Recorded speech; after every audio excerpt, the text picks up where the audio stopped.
Selamat datang di Tentang 3, tempat di mana kisah nyata berubah menjadi mimpi buruk yang tak pernah usai. Malam ini, bersiaplah, karena kami akan membawa Anda masuk ke dalam cerita yang mungkin terlalu dekat dengan kenyataan. Matikan lampu, pasang headset Anda, dan biarkan kami bawa Anda ke dalam kegelapan. Di sini saya akan membawakan cerita dengan judul Dendam Pusaka Kawi, Kutukan Berdarah dari Lereng Gaib. Selamat mendengarkan.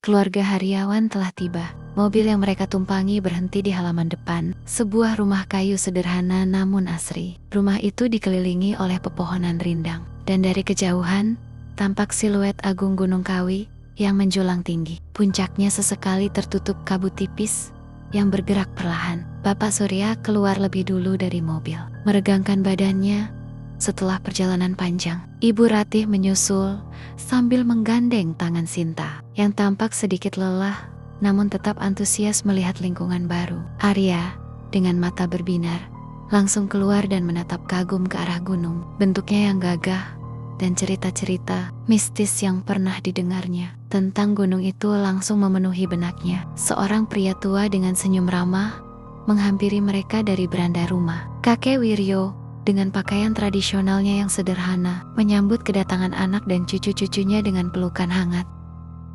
"Selamat datang kembali," ucapnya dengan suara serak namun penuh kasih. Setelah saling berpelukan dan bertukar sapa, mereka semua masuk ke dalam rumah. Aroma kayu dan rempah langsung menyambut mereka, menciptakan suasana hangat dan nyaman. Di ruang tengah, kakek Wiryo duduk bersama mereka, bercerita tentang kehidupan desa dan tentu saja tentang Gunung Kawi. Matanya tampak berbinar-binar ketika menceritakan legenda-legenda yang melekat pada gunung keramat itu. Namun, di sela-sela ceritanya, kakek Wiryo selalu mengingatkan Arya dan Sinta untuk tidak sekalipun mencoba mendaki gunung tanpa izin dan tanpa didampingi oleh warga yang berpengalaman. Gunung itu bukan hanya indah, tapi juga menyimpan banyak misteri dan pantangan yang tidak boleh dilanggar. Pesannya dengan nada yang sedikit berbeda, menyiratkan adanya kekuatan tak kasat mata yang bersemayam di sana. Arya mendengarkan dengan saksama. Rasa penasarannya tentang gunung itu justru semakin besar mendengar peringatan dari kakeknya. Malam itu, sebelum tidur, Arya menatap siluet Gunung Kawi dari jendela kamarnya. Cahaya bulan samar-samar menerangi puncaknya yang misterius, membangkitkan imajinasinya tentang petualangan dan rahasia yang mungkin tersembunyi di lereng-lerengnya. Tanpa disadarinya, benih sebuah petualangan berbahaya mulai tumbuh di benaknya. Matahari pagi belum sepenuhnya meninggi ketika Arya dengan ransel kecil di punggungnya memberi isyarat kepada Sinta untuk berhati-hati saat mereka menyelinap keluar dari pintu belakang rumah kakek. Udara masih terasa sejuk dan segar, membawa aroma embun dan tanah basah. Mereka berjalan perlahan melewati kebun belakang, kemudian menuju jalan setapak kecil yang biasanya digunakan warga desa untuk menuju ladang. Arya dengan kompas mainan di tangannya merasa menjadi seorang penjelajah sejati. Sinta, meskipun sedikit khawatir melanggar pesan kakek, tidak ingin kalah dari semangat kakaknya. Mereka terus berjalan, meninggalkan perkampungan yang semakin mengecil di kejauhan. Suara burung berkicau menemani langkah mereka di sepanjang jalan setapak yang mulai memasuki area pepohonan yang lebih rapat. Cahaya matahari pagi menembus celah-celah dedaunan, menciptakan lukisan cahaya dan bayangan di tanah. Setelah berjalan cukup jauh, Arya dan Sinta mencapai batas hutan yang sebenarnya. Pepohonan di sini tumbuh lebih tinggi dan lebih rapat, menciptakan suasana yang lebih teduh dan sunyi. Arya menghentikan langkahnya, mengamati sekeliling. Jalan setapak yang jelas tadi kini tampak samar dan tertutup oleh semak belukar. Namun, di antara akar-akar besar sebuah pohon beringin yang tampak kokoh dan tua, Arya melihat sesuatu yang menarik. Rimbunan semak yang tumbuh di sana tampak berbeda, seolah-olah menutupi sebuah jalur yang lebih kecil dan tersembunyi. Rasa penasaran Arya langsung memuncak. Ia mendekat dan mencoba menyingkirkan beberapa ranting dan dedaunan yang menghalangi. Benar dugaannya, di balik semak itu tersembunyi sebuah jalan setapak yang lebih kecil, tampak jarang dilalui, dan menghilang di antara pepohonan yang semakin lebat. "Lihat Sinta," bisik Arya dengan mata berbinar, menunjuk ke arah jalan setapak tersembunyi itu. Sinta menatap dengan ragu. Jalan itu tampak gelap dan misterius, berbeda dengan jalan setapak yang tadi mereka lalui. Namun, melihat semangat dan keingintahuan yang begitu besar di mata Arya, Sinta akhirnya mengangguk pelan. Mereka berdua memutuskan untuk mengikuti jalan setapak tersembunyi itu, tanpa menyadari bahwa pilihan itu akan membawa mereka semakin jauh ke dalam misteri Gunung Kawi yang selama ini hanya mereka dengar dalam cerita. Langkah mereka semakin hati-hati memasuki kegelapan hutan yang semakin pekat, semakin jauh menyusuri jalan setapak tersembunyi. Hutan di sekitar Arya dan Sinta terasa semakin tua dan misterius. Pepohonan raksasa dengan batang-batang yang miliak-liuk ditutupi lumut tebal, menciptakan suasana suram namun memukau. Suara langkah mereka di atas dedaunan kering menjadi satu-satunya bunyi yang memecah keheningan hutan. Sesekali, mereka melihat kilatan cahaya matahari yang berhasil menembus sela-sela kanopi daun yang rapat, menerangi sejenak jalur di depan mereka. Setelah berjalan cukup lama, dengan rasa lelah yang mulai terasa di kaki, Arya tiba-tiba menghentikan langkahnya. Di antara pepohonan yang jarang, ia melihat sebuah area terbuka. Di tengah area itu, berdiri dengan kokoh namun tampak lapuk dimakan waktu, sebuah bangunan kuno. Bangunan itu tidak terlalu besar, lebih menyerupai sebuah rumah ibadah kecil atau sebuah tempat pemujaan yang terlupakan. Dinding-dindingnya terbuat dari susunan batu-batu besar yang sebagian tertutup oleh lumut hijau tebal dan tanaman liar yang merambat. Beberapa bagian bangunan tampak runtuh, namun struktur utamanya masih berdiri tegak, memancarkan aura kekuatan dan misteri. Arya dan Sinta saling berpandangan, merasakan campuran antara takut dan penasaran yang kuat. Mereka memberanikan diri mendekat perlahan, mengamati setiap detail bangunan kuno itu. Ukiran-ukiran aneh dengan bentuk-bentuk yang tidak mereka kenali menghiasi beberapa bagian dinding. Suasana di sekitar bangunan terasa sunyi dan dingin, seolah-olah tempat itu menyimpan energi kuno yang tertidur lelap. Mereka menemukan sebuah pintu masuk yang tampak seperti sebuah celah besar di salah satu sisi bangunan. Sebagian tertutup oleh batu-batu yang jatuh dan akar-akar pohon yang menjuntai. Dengan hati-hati, Arya mencoba mengintip ke dalam celah itu. Kegelapan pekat menyambut pandangannya, namun ia bisa merasakan adanya lorong atau ruangan di baliknya. Rasa ingin tahu mereka semakin tak tertahankan, meskipun Sinta merasa semakin tidak nyaman dengan aura angker tempat itu. Ia tidak bisa menghentikan Arya yang dengan perlahan mulai mencoba menyingkirkan batu-batu yang menghalangi pintu masuk. Debu dan bau tanah yang lembab menyembur keluar saat celah itu semakin terbuka. Akhirnya, sebuah lorong gelap dengan dinding batu yang dingin terlihat jelas. Tanpa ragu, Arya melangkah masuk, diikuti oleh Sinta dengan perasaan was-was yang tak bisa diabaikan. Mereka tidak tahu apa yang menanti mereka di dalam bangunan kuno yang tersembunyi di tengah hutan Gunung Kawi itu.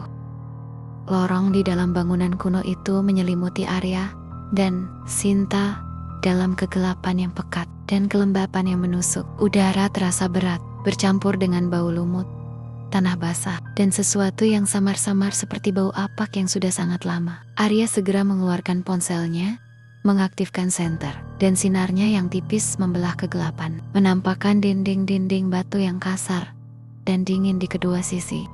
Mereka melangkah perlahan, suara sepatu mereka bergema samar di lorong yang sunyi itu. Jari-jari Sinta mencengkeram erat tangan Arya. Rasa takut yang merayap di hatinya semakin kuat dengan setiap langkah. Di sepanjang dinding, cahaya senter Arya menyingkap ukiran-ukiran aneh yang terukir dalam batu. Bentuk-bentuknya abstrak, tidak menyerupai makhluk hidup yang mereka kenal, melainkan simbol-simbol kuno yang misterius dan tidak dapat dimengerti. Beberapa ukiran tampak seperti mata yang mengawasi, sementara yang lain menyerupai pola geometris yang rumit, memberikan kesan bahwa tempat ini pernah menjadi saksi ritual atau kepercayaan yang telah lama terlupakan. Semakin dalam mereka berjalan, lorong itu terasa semakin sempit dan pengap. Suasana sunyi yang mencekam membuat setiap suara kecil terdengar. Begitu jelas denyut jantung mereka sendiri, napas yang tertahan, bahkan tetesan air yang jatuh dari langit-langit batu yang lembab. Tiba-tiba, lorong itu berakhir di sebuah ruangan kecil. Ruangan itu tidak lebih besar dari kamar tidur, dengan langit-langit rendah yang membuat suasana terasa semakin menekan. Di tengah ruangan, berdiri sebuah alas batu yang kokoh, dan di atasnya tergeletak sebuah kotak kayu. Kotak itu tampak sangat tua. Permukaannya dihiasi dengan ukiran-ukiran yang sama persis dengan yang mereka lihat di dinding lorong simbol-simbol misterius yang seolah-olah mengunci rahasia di dalamnya. Kayu kotak itu tampak rapuh, namun ukirannya masih terlihat jelas, seolah dilindungi oleh kekuatan tak kasat mata. Arya mendekati kotak itu dengan langkah ragu. Rasa penasarannya mengalahkan rasa takut yang mulai menyelimuti. Ia mengulurkan tangannya, menyentuh permukaan kayu yang terasa dingin dan kasar. Kotak itu terasa berat saat ia mengangkatnya, seolah ada sesuatu yang padat dan kuno di dalamnya. Sinta berdiri di belakangnya, matanya terpaku pada kotak misterius itu. Perasaannya campur aduk antara ketegangan dan rasa ingin tahu yang tak tertahankan. Mereka saling berpandangan, sebuah keputusan tanpa kata terjalin di antara mereka. Mereka harus membuka kotak itu, tanpa menyadari bahwa dengan membuka kotak tersebut, mereka akan melepaskan sesuatu yang jauh lebih tua dan lebih berbahaya dari yang bisa mereka bayangkan. Sebuah kekuatan yang telah lama terkunci di dalam kegelapan Gunung Kawi. Dengan jantung berdebar kencang, Arya meletakkan kotak kayu itu kembali di atas alas batu. Debu tipis beterbangan saat ia perlahan menggerakkan penutup kotak yang terasa berat dan berderit termakan usia. Sinar redup dari senter ponselnya menyorot ke dalam kotak, menampakkan sebuah keris kecil yang tergeletak di atas kain beludru berwarna gelap yang sudah pudar. Keris itu tampak sangat kuno, terbuat dari logam berwarna hitam legam yang memancarkan kilau redup. Ukiran rumit berbentuk kepala ular dengan mata yang tampak seperti batu permata berwarna merah menghiasi gagangnya yang terbuat dari tulang atau gading yang menguning. Bilahnya tampak tajam meskipun tertutup debu zaman, dengan guratan-guratan aneh yang menyerupai aksara kuno terukir di permukaannya. Saat jari-jari Arya menyentuh gagang keris yang terasa dingin dan sedikit bergetar, tiba-tiba udara di dalam ruangan menjadi sangat dingin, seolah-olah ada es yang merayap di kulit mereka. Padahal lorong dan ruangan itu terasa pengap sebelumnya. Angin dingin yang tidak mungkin ada karena pintu masuk tertutup rapat berhembus pelan di sekitar mereka, membawa serta bisikan lirih yang tidak jelas maknanya. Suara gemuruh pelan mulai terdengar dari luar bangunan kuno, semakin lama semakin menguat, seperti raungan jauh dari makhluk purba yang terbangun dari tidurnya. Bayangan-bayangan aneh mulai bergerak menari di dinding-dinding batu yang diterangi senter Arya. Bentuknya samar dan tidak jelas, namun terasa mengawasi mereka dengan intensitas yang menakutkan. Sinta mencengkeram erat lengan Arya. Tubuhnya bergetar hebat dan matanya membulat penuh ketakutan, menatap sekeliling. Ruangan yang tiba-tiba terasa hidup dan mengancam. Aura menakutkan menyelimuti mereka berdua, sebuah perasaan kehadiran yang kuat dan tidak menyenangkan. Arya merasakan bulu kuduknya berdiri, dan insting purba dalam dirinya berteriak untuk segera menjauh. Mereka berdua menyadari dengan jelas bahwa menyentuh keris kuno itu telah melepaskan sesuatu yang telah lama terperangkap di dalam kotak. Sebuah kekuatan gelap, sebuah kutukan purba yang kini terbangun dan mengincar mereka, siap untuk menuntut balas atas gangguan yang telah mereka perbuat. Suara gemuruh di luar semakin keras, bercampur dengan suara gesekan aneh di dinding-dinding batu, seolah-olah bangunan itu sendiri mulai bereaksi terhadap pelepasan kekuatan jahat tersebut. Kejadian-kejadian aneh di rumah kakek Wiryo semakin menjadi-jadi, menciptakan suasana tegang dan mencekam yang tak tertahankan. Bisikan-bisikan halus kini terdengar lebih jelas dan lebih sering, seolah-olah ada banyak suara yang bergumam di sekitar mereka, meskipun tidak ada seorang pun terlihat. Bayangan-bayangan yang bergerak di sudut mata kini tampak lebih nyata dan berani, terkadang membentuk siluet menyeramkan di dinding saat lampu remang-remang. Hawa dingin yang tiba-tiba muncul terasa lebih menusuk, disertai dengan bau apak yang semakin kuat dan tidak sedap. Sinta menjadi semakin ketakutan, sering menangis di malam hari dan menolak untuk tidur sendirian. Arya pun tidak bisa lagi menyembunyikan rasa takutnya. Wajahnya tampak pucat dan matanya seringkali terlihat gelisah. Akhirnya, Dengan keberanian yang tersisa, Arya dan Sinta memutuskan untuk menceritakan semua yang telah terjadi kepada kakek Wiryo. Mereka membawa keris kuno yang terbungkus kain usang dan meletakkannya dengan hati-hati di atas meja kayu di ruang tengah. Awalnya, kakek Wiryo tampak sangat terkejut dan marah mendengar pengakuan cucu-cucunya yang telah melanggar larangannya dan mendaki Gunung Kawi tanpa izin. Nada suaranya meninggi saat ia menanyakan alasan kenekatan mereka. Namun, ketika Arya menceritakan tentang bangunan kuno yang mereka temukan dan keris yang mereka ambil, serta semua kejadian aneh yang mulai menghantui mereka sejak saat itu, kemarahan di wajah kakek Wiryo perlahan berubah menjadi kepucatan yang mengkhawatirkan. Ia meraih keris itu dengan tangan gemetar, mengamati ukiran-ukiran aneh di gagang dan bilahnya dengan tatapan yang penuh ketakutan dan kesedihan. Setelah terdiam beberapa saat, kakek Wiryo menarik napas dalam-dalam dan dengan nada suara yang jauh lebih serius, ia menjelaskan kepada Arya dan Sinta tentang betapa besar kesalahan yang telah mereka perbuat. Ia mengungkapkan bahwa keris yang mereka temukan adalah sebuah pusaka keramat, sebuah benda yang memiliki kekuatan spiritual yang sangat besar dan dijaga oleh penunggu gaib Gunung Kawi. Pusaka itu, kata kakek, tidak boleh disentuh, apalagi dipindahkan oleh sembarang orang. Mengambilnya berarti telah mengganggu keseimbangan spiritual gunung dan mengundang murka dari para makhluk halus yang bersemayam di sana. Wajah kakek Wiryo tampak penuh kekhawatiran saat ia mengatakan bahwa kutukan dari pusaka itu bisa sangat kuat dan berbahaya, tidak hanya bagi mereka berdua, tetapi juga bagi seluruh keluarga dan bahkan desa. Dengan nada penuh penyesalan, kakek Wiryo mengatakan bahwa satu-satunya cara untuk membebaskan diri dari kutukan itu adalah dengan segera mengembalikan keris tersebut ke tempat asalnya dan melakukan ritual permohonan maaf kepada para penunggu Gunung Kawi. Wajah Arya dan Sinta menunduk, rasa bersalah dan ketakutan kini bercampur aduk di hati mereka. Mendengar penjelasan mengerikan dari kakek mereka, mereka menyadari betapa bodoh dan cerobohnya tindakan mereka, dan kini mereka harus menghadapi konsekuensi yang jauh lebih menakutkan dari yang pernah mereka bayangkan.